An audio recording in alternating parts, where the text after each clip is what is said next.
वक्रतुण्ड महाकाय सूर्यकोटि समप्रभ निर्विघ्नं कुरु मे देव सर्वकार्येषु सर्वदा।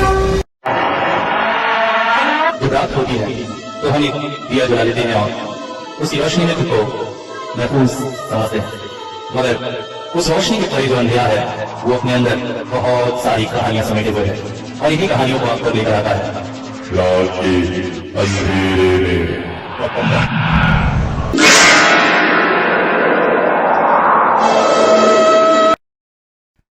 हेलो, नमस्कार, आदाब, सत श्री अकाल दोस्तों, कैसे हैं सभी। और आशा करता हूं सभी अच्छे होंगे और बहुत अच्छे से सब लोग कहानी सुन रहे हैं। हालांकि कमेंट्स आजकल कुछ कम आ रहे हैं, मगर कुछ लोगों के कमेंट्स बिल्कुल रेगुलर आते हैं, उनका तहे दिल से धन्यवाद। और आप लोगों के लिए एक खुशखबरी कि मेरा जो दूसरा चैनल है द कॉमिक्स ट्री, वो भी मोनिटराइज्ड हो गया है और इससे सिर्फ 1 साल ही लगे। और कल रात को ही उसमें 1000 सब्सक्राइबर जो पूरे हुए और आज सारी प्रोसेस हो गई है। ये आप लोग सबकी दुआ और आप लोग सबकी मदद का कमाल है। इसके लिए तहे दिल से आप लोगों का बहुत बहुत धन्यवाद। आइए शुरू करते हैं आज की स्टोरी। मैंने देखा वो भयाल रूप था, इंसान होते हुए भी इंसान की कद काठी से काफी बड़ा, काले रंग का। उसने आगे बढ़कर पशुओं के ग्वाल का दरवाजा खोला। आराम से सो रहे पशु अचानक हड़बड़ाकर उठ गए और उस भयाल रूप को देखकर वो भी अत्यंत भयभीत हो गए। अचानक ही वो पास ही की एक छोटी सी बकरी पर झपट पड़ा और उसे अपने मुंह में दबा लिया और उसके बाद कमरे से बाहर चला गया। ये जरूर आपने चंद्रदर्शन के माध्यम से देखा होगा। किशोरी बोल पड़ा, हाँ बिल्कुल, और क्या। तो आज के प्रसंग की शुरुआत कुछ ऐसी हुई कि हम तारानाथ के घर बैठे हुए थे, तभी मेरे मुंह से निकल पड़ा, तारानाथ, वैसे तो हम इंसानों में धर्म जात पात का भेदभाव होता है और उसी के अनुसार सोच भी अलग अलग होती है, मगर क्या भूत प्रेतों में भी ऐसा होता है? मतलब वहां भी क्या धर्म की कोई दीवार होती है? मतलब कहना क्या चाह रहे हो तुम? किशोरी महाराज बीच में ही टपके। अरे वो कहना ये चाह रहा है कि क्या किसी और धर्म के भूत प्रेत से आपका सामना हुआ? तारानाथ अचानक ही कुछ पल को चुप हो गए। हम भी जरा संभल कर बैठ गए। आज किसी अलग तरह की कहानी की उम्मीद थी। एक बार सामना हुआ था जिन्न से। क्या जिन्न? ये बात आज से कई साल पहले की है। तब चारी भी काफी छोटी हुआ करती थी। एक दिन ऐसे ही बरामदे में बैठकर कुछ जन्म कुंडलियां देख रहा था। पता नहीं मन क्यों बार बार ध्यान केंद्रित नहीं कर पा रहा था। अचानक ही चारी को बुलाकर बोला, चारी माँ, जरा दरवाजा खोल के देखो तो, बाहर कोई घर के सामने टहल रहा है, अंदर नहीं आ रहा है, उसे बुला लाओ। चारी मेरी भावनाओं को समझती थी, इसलिए मेरे बात का विरोध किए बिना ही चुपचाप बाहर का दरवाजा खोल दी। और सचमुच एक वयस्क व्यक्ति बाहर टहल रहा था। चारी ने उसे अंदर बुला लिया। मुझे देखते ही हाथ जोड़कर बोला, महाराज प्रणाम, जरा माफ कीजिएगा, किंतु मैं था इसलिए अंदर नहीं आ पा रहा था। अरे अरे, ऐसी क्या किंतु? आप बैठिए। कहाँ से आए हैं आप? जी मैं राजगढ़ से आया हूँ। महाराज आप ही हैं हमारे गांव का सहारा, हमारे गांव को बचा लीजिए महाराज, बहुत मुसीबत में है। अरे ऐसे मत बोलिए। आपके पास आने की सलाह मेरे गुरु त्रिलोकी शंकर ने दी थी। उन्होंने कहा था आप ही हैं जो हमारे गांव को बचा सकते हैं। त्रिलोकी शंकर को मैं अच्छी तरह से जानता था। एक अच्छे स्वभाव के सिद्ध पुरुष थे। उनका नाम सुनने के बाद मेरी मजबूरी थी उस व्यक्ति की मदद करना। मैंने कहा, आप अपने बारे में जरा खुलकर बताइए। जी मैं राजगढ़ से आया हूँ। वहाँ का एक तरह से अब जमींदार कह सकते हैं मुझे। हालांकि इस समय जमींदारी प्रथा रही नहीं, मगर गांव वाले हमारे परिवार का यथास्थिति सम्मान करते हैं और बाप दादा इतना कुछ इकट्ठा कर गए हैं कि हमारी आर्थिक स्थिति गांव में किसी जमींदार की तरह ही है। गांव के सभी लोग अपनी हर तरह की समस्याओं का समाधान कराने मेरे पास ही आते हैं और इसीलिए हमारे परिवार को वो जमींदारों की तरह ही सम्मान देते हैं। मगर पिछले कुछ समय से हमारे गांव में बहुत विकट परिस्थितियां आ गई हैं। पहले तो गांव से पशु पक्षी पालतू जानवर गायब होने लगे। फिर अचानक गांव से 3 नवजात शिशु गायब हो गए। क्या? हाँ, एक को तो एक की तो परिस्थितियां कुछ बड़ी ही विकट थी। अब गांव के झोलू माझी की बीवी अभी अभी बच्चा जनी थी। उस रात बच्चे को अपने पास ही लेटाकर वो सो रही थी। अचानक रात में घर के बाहर कुछ आवाजें सुनाई दी उसे। झोलू माझी रात में मछलियां पकड़ने जाता था। उसकी पत्नी घर पर अकेली ही रहती थी। घबराकर जब वो उठकर देखने की कोशिश कर रही थी, तभी अचानक दरवाजा खुल गया और घर में प्रविष्ट हुआ एक विशाल काय आकृति। देखने में इंसान की तरह थी, मगर इंसान से कई हद बड़ी और दोनों हाथ और पांव पर चलती हुई। झोलू माझी की बीवी कुछ कर पाती हो उससे पहले ही वो आकृति उसकी बच्ची को लेकर गायब हो गई। वो बाहर आकर चीख पुकार करने लगी। गांव वालों ने बहुत खोजबीन की, मगर बच्ची का कहीं पता नहीं चला। तभी से सबको पता चला उसकी आकृति अत्यंत भयानक है। मगर आपके गांव में ये सब कुछ होने के पीछे कोई तो वजह होगी। वजह मुझे तो नहीं पता, मगर हाँ, मेरे घर में कुछ ऐसी परिस्थितियां हुई हैं। अरे तो खुलकर बताइए, इसमें शर्माने की क्या बात है? जी देखिए, मेरी पत्नी अत्यंत सुलक्षणा है। पति और परिवार की सेवा करने में उसने कभी कोई कमी नहीं की, मगर भाग्य का दोष हम निसंतान रहे। विवाह को 14 साल हो गए, मगर संतान नहीं हुई। डॉक्टर, वैद, बैगा, गुनिया, मंत्र तंत्र, मंदिर, मजार, जो कुछ हो सका मैंने किया, मगर भाग्य को शायद यही मंजूर था। मेरे माता पिता नहीं हैं, इसलिए कुछ बड़े रिश्तेदारों ने सलाह दी कि मैं दूसरा विवाह कर लूं।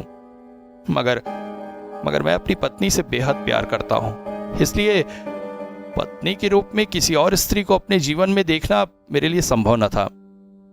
इसलिए मैंने इनकार कर दिया। और एक दिन वो पल आया जब मेरे बच्चे का अन्नप्राशन संस्कार था। लोग सामने से तो मेरे परिवार को कुछ नहीं बोल सकते थे। सबने बड़ी तारीफें की, मगर पीठ पीछे सुनने में आया था सब हंसी उड़ा रहे थे। राम राम राम राम, न पेट से हुई न 9 महीने बच्चे को गर्भ में रखा, सीधा बच्चा पैदा हो गया। जमींदार ने दत्तक पुत्र लिया है। न जाने किसका खून क्या उसे जमींदार परिवार में ले आए। मैंने उस बच्चे को गोद लिया था। बच्चा मेरे पास कैसे आया, इसकी भी एक विचित्र कहानी है। मेरी पत्नी को किसी ने बताया था कि गांव के बाहर तरफ एक मजार है, वहां जाकर अगर दुआ मांगे तो शायद। अब आप तो जानते हैं, स्त्री हट के आगे पुरुष लाचार है। वैसे मैं कट्टर हिंदू हूं, मगर पत्नी की कहने पर हम लोग वहां को चल पड़े। गांव से बाहर की तरफ ही वो मजार है। घोड़ा गाड़ी से हम वहां तक पहुंचे। ऊंची सीढ़ियों के ऊपर वो मजार बनी थी। मजार किसकी थी पता नहीं, मगर कहते हैं लोगों की दुआएं पूरी होती थी। सीढ़ियों के बाद एक बड़ा सा कमरा था। कमरे के अंदर ही वो मजार थी। हम कमरे के अंदर प्रविष्ट हुए। पास ही एक व्यक्ति कुर्ता पैजामा पहने कुछ सामान वगैरह समेट रहा था। शाम ढलने को थी, समझ में आ रहा था शायद शाम की नमाज की तैयारी कर रहा था। हम जैसे ही कमरे में प्रविष्ट हुए, आश्चर्यजनक तौर पर बाहर तेज बिजलियां कड़कने लगी और बारिश होने लगी, जबकि कुछ देर पहले तक आसमान बिल्कुल साफ था, बारिश के आसार ही नहीं थे। अब किया क्या जा सकता था? अतः बाजार के उस कमरे में ही हमें रुकना पड़ा। बाहर के तेज हवा को देखते हुए उस व्यक्ति ने दरवाजा बंद कर दिया था। काफी देर हमें वहां रुकना पड़ा। बारिश जब हल्की हुई तो चारों ओर अंधेरा छा चुका था, अतः पूरी तरह से बारिश बंद होने का हम इंतजार नहीं कर सकते थे। हम जल्दी जल्दी घोड़ा गाड़ी की तरफ आए और घोड़ा गाड़ी के पास पहुंचते ही हम चौंक पड़े। आसपास से बच्चे के रोने की आवाज आ रही थी। जैसे जैसे हम घोड़ा गाड़ी की तरफ बढ़ रहे थे, आवाज तेज होती जा रही थी और अंत में गाड़ी के पास पहुंचकर हमने पाया कि एक पोटली सी हमारी गाड़ी के अंदर रखी है। हम चौंक पड़े और उस पोटली से एक बच्चे का चेहरा बाहर झांक रहा था जो रो रहा था। बारिश में ही मैंने इधर उधर बहुत तलाश करने की कोशिश की, मगर बच्चा कौन गाड़ी में रख गया ये मुझे पता न चल पाया। अब अजीब पशुपेश में था मैं, किया भी क्या जा सकता था। नन्ही सी जान, मेरी पत्नी ने कहा, वो इसे पाल पोस कर बड़ा करेगी। फिर से स्त्री हट के सामने मुझे हार माननी पड़ी और फिर आया बच्चे के अन्नप्राशन का दिन। तब पधारे गुरुदेव। सारा कार्यक्रम समाप्त होने के पश्चात मेरी पत्नी बच्चे को सुला रही थी। दिन भर में बेचारा बहुत थक गया था। तभी अचानक गुरुदेव ने हम दोनों को बुलाया। मैंने पत्नी से कहा तो उसने इशारे में बताया कि आ रही है। मैं उस कमरे में गया जहां गुरुदेव थे। गुरुदेव बोले, तो रमाशंकर, तुमने तय कर ही लिया कि बच्चे को दत्तक लोगे? जी जी महाराज। देखो, तुम्हारा गुरु होने के नाते तुम्हारे इस फैसले से मैं अत्यंत प्रसन्न हूं, मगर मैं ईश्वर से प्रार्थना करूंगा कि सुरीली मां को जल्द अपनी संतान होने का सुख भी मिले और इस तरह से उसके घर में कुछ चमत्कार हुए। एक मिनट। हाँ, ये मैंने बहुत से फिल्मों में देखा है। किशोरी बोल पड़े। आप यही कहेंगे कि उस बच्चे के इनके घर में आने से उनकी पत्नी गर्भवती हुई और एक बच्चा उनको फिर से हुआ, है ना? आज किशोरी की दिमाग की बत्ती बहुत जल रही है। तारानाथ ने एक तरह से किशोरी के लिए परिहास ही किया था। हाँ, इसके 1 साल बाद ही उसकी पत्नी ने एक और बेटे को जन्म दिया। पहले बेटे का नाम उन्होंने सूर्य कुमार रखा, दूसरे बेटे का नाम चंद्र कुमार। आगे वो बोले, सब कुछ सही चल रहा था। मेरा बड़ा बेटा तब 12 साल का था। अचानक उसकी तबीयत अजीब सी होने लगी। उसका शरीर 12 साल के बच्चे का नहीं था। दिखने में वो 16 साल का नवयुवक लगता था। खाता भी बहुत था। धीरे धीरे उसकी भूख भी बढ़ती जा रही थी, मगर इसके साथ साथ एक और अजीब बात थी कि वो जो भी खाता था उसके कुछ ही देर बाद उसे उल्टी कर देता था और इसके चलते उसका स्वास्थ्य गिरता जा रहा है। समझ में नहीं आ रहा है हो क्या रहा है, जबकि मेरा बेटा इतना नाजुक नहीं था। बात तब की है जब वो 8 या 9 साल का था। उसने हमारे बागीचे में कुछ सुंदर पौधे लगाए थे। एक दिन मालियों के साथ वो वहीं घूम रहा था कि अचानक एक बकरी घुस आई और उसने उसके लगाए एक पौधे को खा लिया। उसने झपट कर माली के हाथों से खुरपी ली और बकरी की गर्दन काट डाली। इन सब के बीच बकरी का ढेर सारा खून उसके शरीर पर छिड़क गया था, मगर उसे जैसे कोई परवाह ही नहीं थी। मेरी पत्नी ने इस बात की शिकायत मुझसे की। देख रहे हो ये किस तरह का काम करता है ये। देखो, हमारा छोटा बेटा चंद्र कुमार मेरी तरह है, सीधा साधा, मगर हमारा बड़ा बेटा सूर्य कुमार सूर्य का तेज लेके आया है, शेर की तरह है वो। और वही बालक अब बहुत बीमार सा है। इन दोनों समस्याओं को लेकर मैं आपके पास आया हूं। आप अगर चलकर मेरी मदद करें तो। देखिए, त्रिलोक शंकर जी ने जब आपको कहा है तो मुझे आपके साथ जाना ही होगा, मगर अभी मेरे पास थोड़ा काम है। मैं 1-2 दिन में आपके गांव आऊंगा। उसके बाद मैं काम लौटाकर राजगढ़ की तरफ चल पड़ा। गांव में पहुंचकर मैं आश्चर्यचकित था। शाम ढलने को आई थी, मगर गांव के चारों ओर ऐसे सन्नाटा था जैसे मध्य रात्रि हो। समझ में आ रहा था गांव वाले अत्यंत डरे हुए हैं। मैं जमींदार के घर के पास पहुंचा।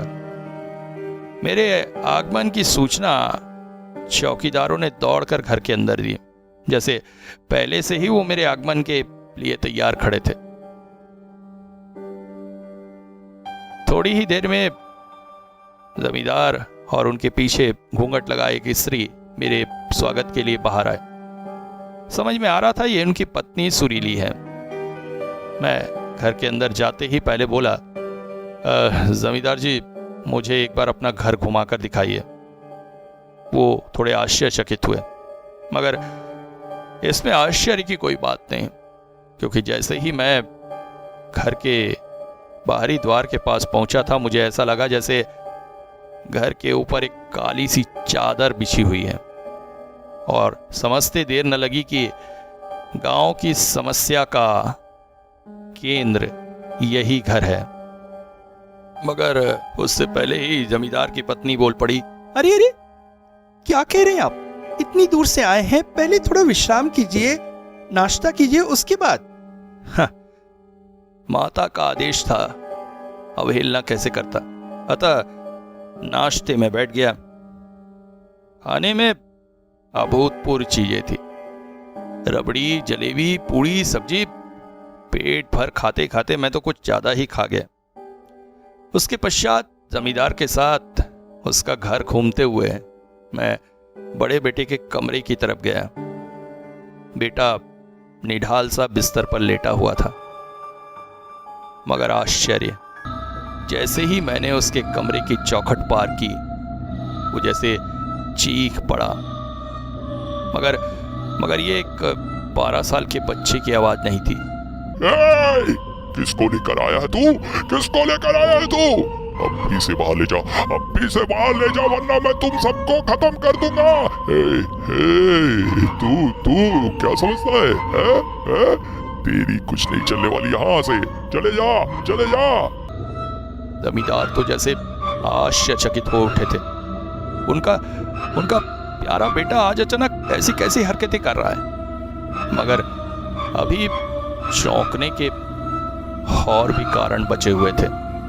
अचानक ही हमने देखा बिस्तर पर जमींदार का बेटा नहीं, बल्कि एक काला सा साया लेटा है। और सबसे आश्चर्यजनक बात थी, उसकी लंबाई सामान्य इंसान से कई गुना थी। करीब 8 फीट, हाँ 8 फीट ही रही होगी। मैंने तुरंत ही जमींदार का हाथ पकड़ा और उन्हें कमरे से बाहर ले आया और फिर कमरे का दरवाजा बाहर से बंद कर दिया। फिर उसमें अभिमंत्रित धागा बांध दिया। मैंने जमींदार से कहा, कुछ भी हो जाए ये दरवाजा खुलना नहीं चाहिए। इसके बाद उस रात मैंने तय किया कि मैं मधुर सुंदरी देवी की आराधना में बैठूंगा। ये सब क्या हो रहा है ये समझ पाना मेरे लिए भी मुश्किल की बात थी। मेरी मदद मधुर सुंदरी देवी ही कर सकती थी। इसलिए उस रात मैं भोजन नहीं किया। जमींदार, उसकी पत्नी और उसके छोटे बेटे को एक ही कमरे में रहने का आदेश दिया और उनके खाट के चारों ओर अभिमंत्रित गोला खींच दिया। बड़े बेटे के कमरे को और ज्यादा मंत्रों से अभिमंत्रित कर दिया और समझा दिया कि किसी भी हाल में आज की रात वो दरवाजा नहीं खुलना चाहिए। रात में जब मैं मधुर सुंदरी देवी की ध्यान में बैठा तो मेरा ध्यान बार बार टूट रहा था, क्योंकि बाहर से अजीब अजीब आवाजें आ रही थी। कभी वो बच्चे की आवाज में रोता, माँ दरवाजा खोलो ना माँ, मुझे बहुत भूख लगी है माँ, बहुत प्यास लगी है माँ, क्या कर रही हो तुम, क्यों नहीं खोल रही? तो कभी भयानक आवाज में चिल्लाता, खोल दरवाजा, जाने दे मुझे, जाने दे, कोई नहीं रोक सकेगा मुझे, कोई नहीं।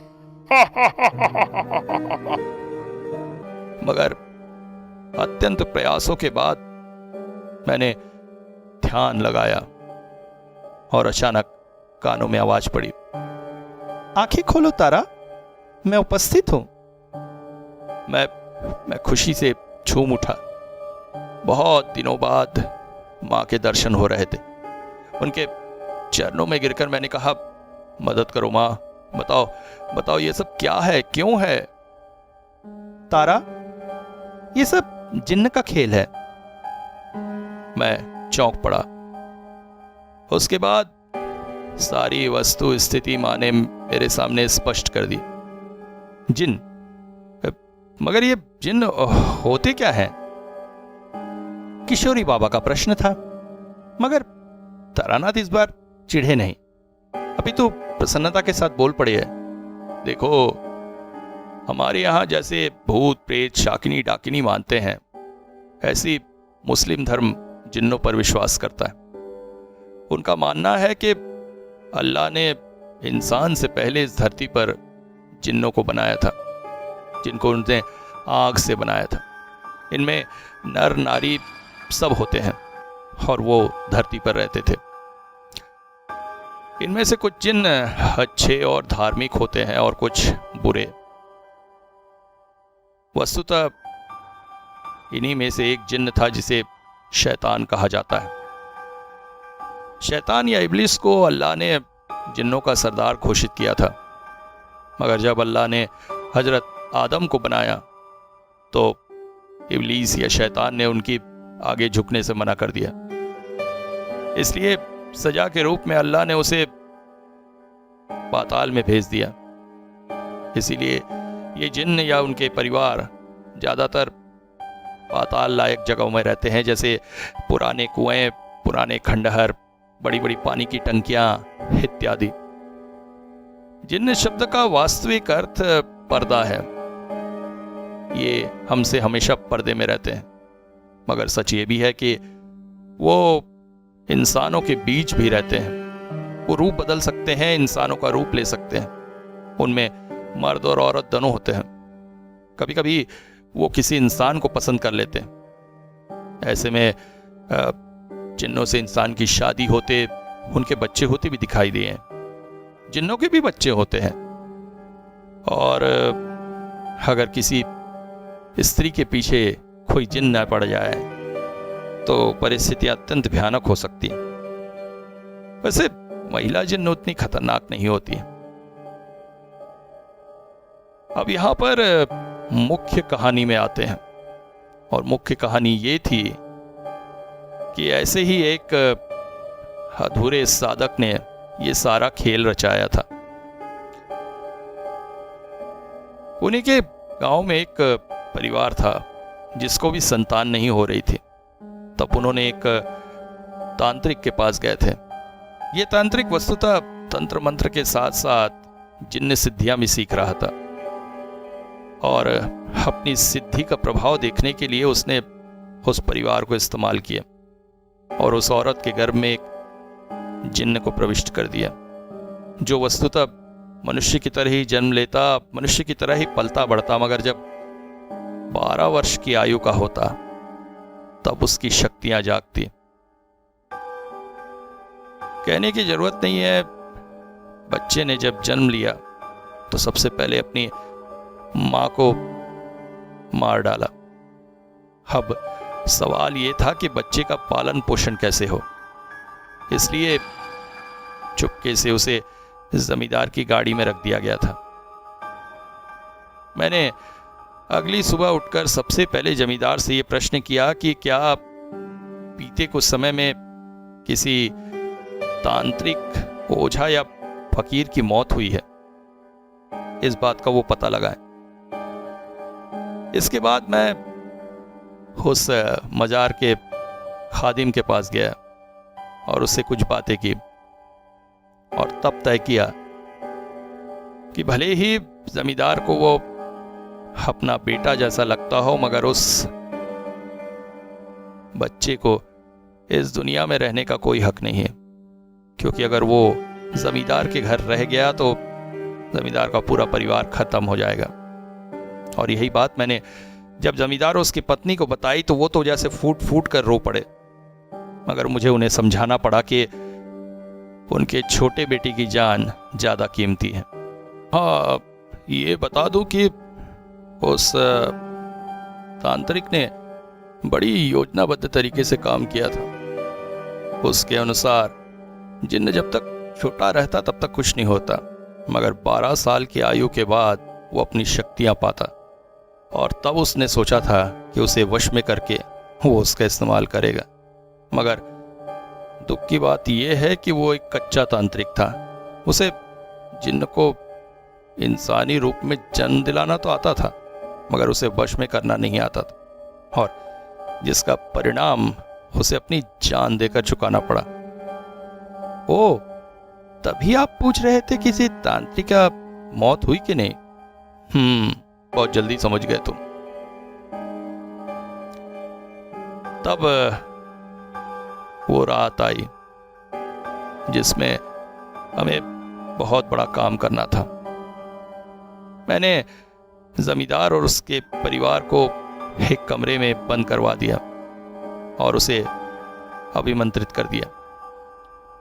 इसके बाद हम उस बच्चे के कमरे में गए। सबसे पहले बच्चे को अभिमंत्रित घेरे में बांध दिया ताकि वो बाहर ना आ सके। फिर कमरे में कई जगह 786 का यंत्र लगाया और कमरे के बीचों बीच एक यज्ञ कुंड बनाया और ठीक उसके पास एक 786 का यंत्र लगाकर उस पर एक बोतल रखी। मैं और मजार का खादिम, हम दोनों ही अपने अपने धर्म अनुसार क्रिया करने वाले थे। 786 ही क्यों? किशोरी फिर पूछ बैठा। देखो, मुस्लिम धर्म में 786 को बहुत पवित्र माना जाता है।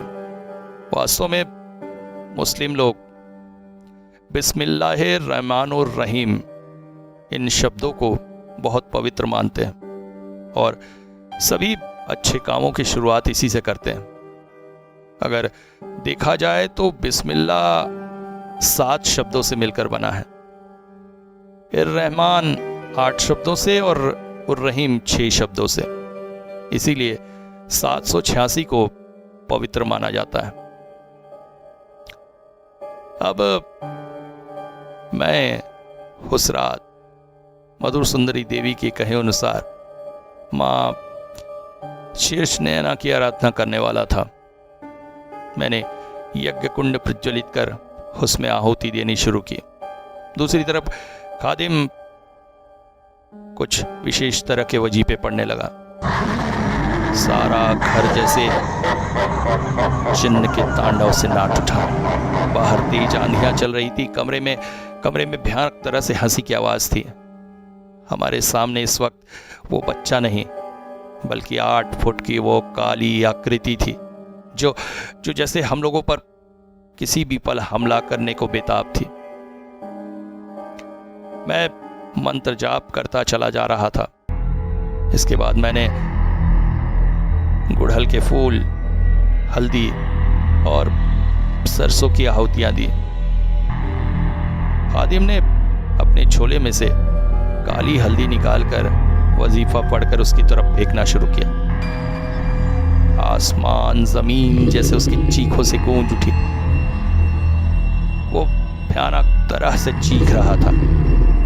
3-4 बार इसी तरह काली हल्दी फेंकने के बाद आश्चर्यजनक तौर पर वो धुएं में बदल गया और घर के बीचों बीच रखे उस बोतल में प्रविष्ट हो गया। खादिम ने तुरंत ही उस बोतल का मुंह बंद कर दिया। इसके पश्चात मैंने यज्ञाहुतियां समाप्त की और फिर हमारा काम खत्म हुआ।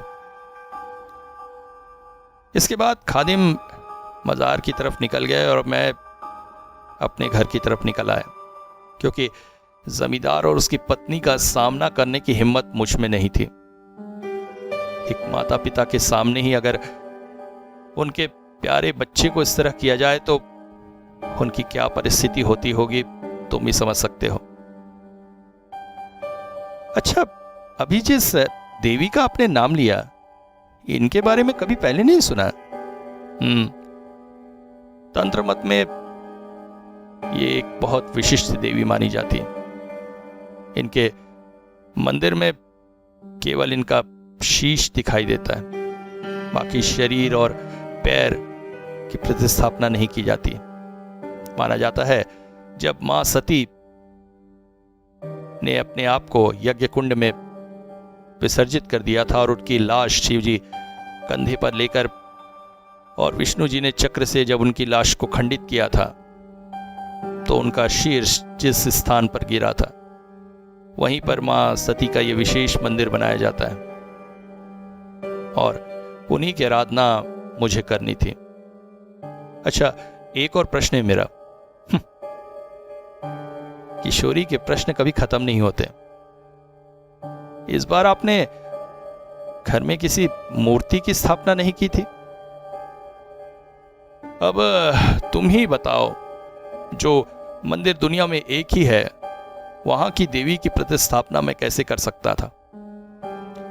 जब ऐसी कोई परिस्थिति बने जहां पर हम देव मूर्ति की स्थापना न कर पाए, तब मंत्रों द्वारा अग्नि को ही हम उस मूर्ति के रूप में प्रतिस्थापित करते हैं, क्योंकि अग्नि सर्वव्याप्त है और सभी पूजाओं में उपयोग होती है।